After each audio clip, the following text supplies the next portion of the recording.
Hello everybody, today is January 3rd, 2018. Happy New Year.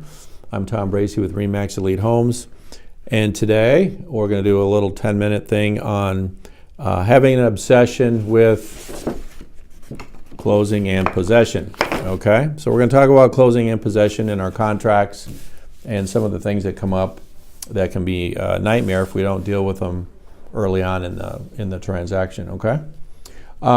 On page 3 of your offer is the part about closing and possession, okay? And I think sometimes when we're in a hurry, we're doing our offer, we're sitting down with our buyer, we're all excited about writing an offer and getting through all the details, and we just kind of go skim the surface on closing and possession, and we'll write a date in there and we haven't really thought about it too much. What we want you to do is spend more time on that part of the offer, okay? Do they have, when can they take off work? What's the best time of day for closing? Do they have another house that they're going to be buying that they need to coordinate that closing with this closing? Things like that need to really be talked about and thoroughly explained, how all that works, okay? There is a part on here when we put the date of our closing for possession, and I can tell you now that all attorneys that I've ever talked to in real estate want the same day for closing and possession, okay? They don't like to see a contract with the closing or the possession after the closing or the possession of the house before the closing. They want the closing and the possession to be the same day for obvious reasons. There's a lot of risk and involved in letting people into a property before it's closed or leaving the seller in the property after it's closed, okay? We'll talk a little bit more about that as we go along, okay? Sometimes what we'll see agents write in the offer is that the closing will be agreed or to be determined or to be agreed or whatever, and at the time you're writing the offer you think, yeah, everybody will agree and there won't be any problems. Believe me, there will be problems, because at some point as you're moving through the transaction, the pending process, there can be people start to think about when they have to move and they can't, or they didn't take off work or whatever, and now you've got problems because you can't get both sides to agree. So you always want to put a date on your offer, okay? If there's another offer or another house that has to close prior to this one, then you can just put 30 days from acceptance of the offer, or some kind of specific date that is involved. Okay, you don't want to just leave it open-ended. That's what I'm saying. Okay, so make sure that you are taking some time on that. Okay, the next thing we want to quickly talk about is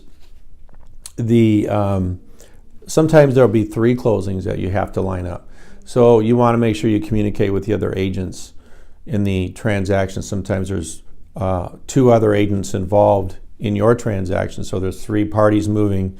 You want to make sure you coordinate with them and make sure everybody agrees to when they're going to move, okay? If you have a closing at 9 o'clock and that seller needs a couple more hours to move, get things out of their house, to move into their house they're buying, maybe you could have the possession at noon time. A couple hours or something usually isn't going to be a big deal. So again, communication with the other agents so you know what is happening and when it's happening. Okay? The next thing I want to just quickly talk about is the delayed possession, the pros and cons of delayed possession and of early possession. On the intranet, we do have the early possession agreement, okay? And you'll see it on there. Just pull it up, use it. Again, this is in a situation where a seller is closing on their home, but they're also buying a house, okay? And they can't close on their house, the seller can't close on their new house until they have the funds from the sale of their house, okay? So again, you're moving everybody all very quickly at the same time, and maybe the house that seller is buying, maybe that seller of that house would allow them to take possession of the garage, for example, just to get some things moved in there. And that oftentimes is a good solution. Okay, they're not actually moving into the house, they're just using the garage to maybe move some things to get a jump on getting everything out of their house. So you would, again, use the early possession agreement. Make sure you fill it out. Make sure you have the dates of the closing, the area of the house they're moving into. Make sure you explain all the things that are involved for that person that is taking possession. The utilities are in their name. They have insurance. They clearly defined things that are they're in there, so they understand the big responsibilities they have of being able to get possession of that garage before the closing. Okay, so use the early possession agreement. Okay, it's right there for you. If you need help with it, ask one of us to help you with that. Okay.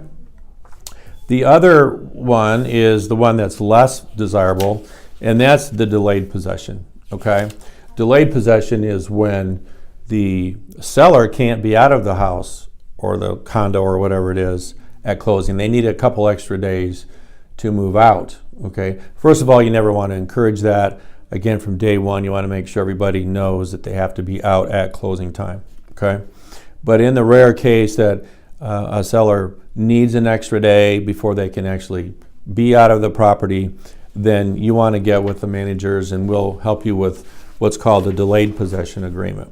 Okay, and in this case, your delayed possession agreement has got some really good things in there that you can do to help represent your buyer. Making sure that they do a walkthrough before the closing to just check the condition of the property, and making sure they do a walkthrough, and you want to be with them,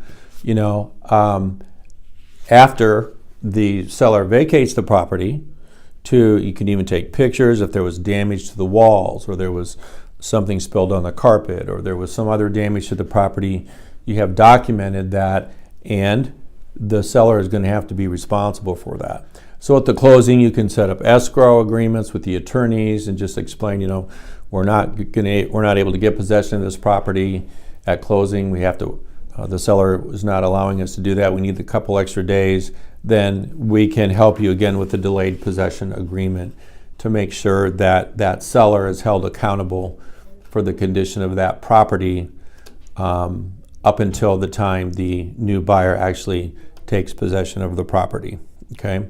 I recently had a situation where that happened.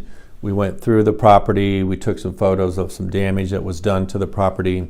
We had a couple $1,000s held in escrow at the closing, and all of that money was used to clean the property, to repair the damage to the walls, to do whatever. Okay.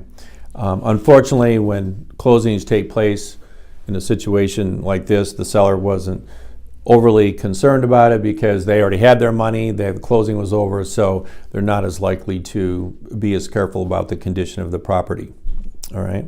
So anyway, we'll help you with the delayed possession agreement should you need to do that. Okay. So as you're working through your closings, again, we've got multiple closings, 2 or 3, sometimes even 4 that are stacked up on each other. And if sometime during the pending process you need to change the closing date, you need to change the pending or the possession date, you get it in writing and you use the amendment we have on the intranet to change the closing date, to change the possession date, to make sure you get all that in writing as you're going through preparing to close, because the attorneys are going to want to see that you have agreed, both parties have agreed to change the closing date on the offer and the possession date. Okay, so again, really important things to keep track of so people are not running all over each other, trying to move in and out of properties, and lots of confusion and can be some real problems for you. Okay, so again, be prepared, have your paperwork done correctly. If you need help with early possession or delayed possession, we certainly can help you with that. And have a great 2018, and we will talk to you soon. Thanks.